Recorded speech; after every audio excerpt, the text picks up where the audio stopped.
Hey, this is Dr. Mort Orman, and guess what? It's raining again in Maryland. I think this is the last 21 days, I think we've had at least 20 or 19 days where at some part of the day it's rained. So there's a light drizzle right now, but I wanted to resume our conversation about pain that I started yesterday. And just to clarify, both today and yesterday, I'm talking about emotional pain, pain that usually comes with loss or some very bad event or something we feel very bad about.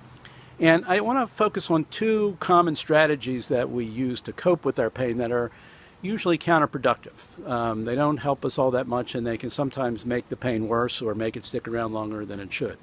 Now, most emotional pain will eventually go away over time, but there are things we can do that are good in terms of dealing with pain and things that are not so good. And two of the things we do that are not so good are, number one, we tend to run away from our pain. We tend to not want to experience it. We tend to not want to feel it. We want to suppress it. We want to push it down. We want to medicate it. We want to just not focus on it. Just try to pretend it's not there. Try to not show it to other people, and to not experience it ourselves. And that can be a problem because the more you resist something, the longer it tends to stick around. So one thing you might want to try experimenting with is not so much running away from your pain, but actually facing it, standing up to it, and being willing to experience it when it's there. And a similar strategy that goes along with that is we're often very reluctant to talk about our pain. We're reluctant to share it with other people. We don't want to let people in on the fact that we're hurting inside or that something is really bothering us. And that also can be a counterproductive strategy, because just talking things out with other people can be very good for us, and getting their support, getting their sympathy and their understanding. But also, a lot of times we get good feedback from other people.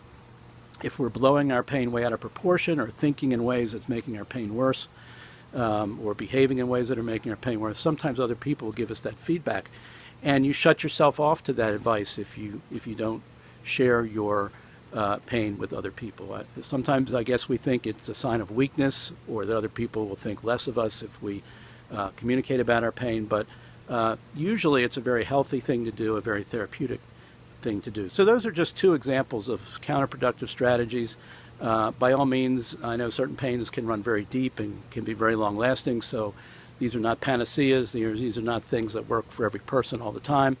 But they're worth trying out. They're worth seeing, if they can yield some dividends for you. And not facing your pain, not looking at it, dealing with it. And that's one of the reasons sometimes we don't want to talk about it, because to talk about it, you have to let it come up and you have to actually experience it. And if you're reluctant to experiencing it in the first place, you won't want to talk about it. So the two strategies are somewhat linked, and they can make our pain situations worse or last longer than they need to. Talk to you next time.